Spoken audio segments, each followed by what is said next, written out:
Hi guys! Ngayong lunch ay magluluto ako ng tokwat baboy. Tara! Ito ang ating ingredients, syempre tokwa, bawang, sibuyas, siling haba para may konting anghang, at syempre ang ating karning baboy na galing sa parte ng leeg o batok ng baboy. Pagkatapos kong initin yung kawali, inuna ko munang ilagay yung karning baboy para palalabasin ko lang yung mantika at ito-toasted ko siya ng konti.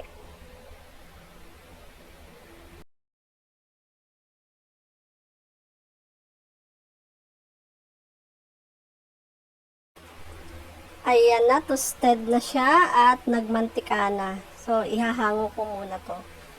Next naman na piprituhin ko ay yung tokwa. Ganun din gagawin ko, ipapatoasted ko lang siya. Mas maganda sana kung may harina kaso wala ako, kaya rin na yan. Next, sa parehong kawali, lalagay ko lang natin, gigisahin lang natin yung bawang, sibuyas. Yung ginamit ko nga palang mantika dito ay yung mantika ng baboy kanina. Hindi na ako gumamit ng extra mantika para dyan.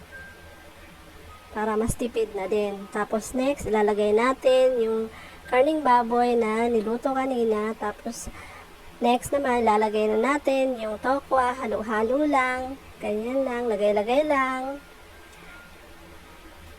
Next naman ay lalagyan ko ng konting toyo. Mas maganda sana kung oyster sauce kaso wala ako niyan kaya okay na to. Next ay lalagyan ko naman ng konting suka.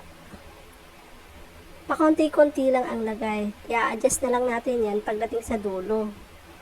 Pagdating sa tasting. Next naman ay nilagyan ko ng pamintang durog at konting asin.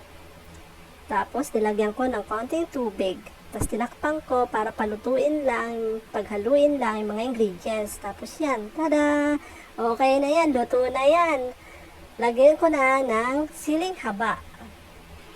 Sobrang bango ng sili.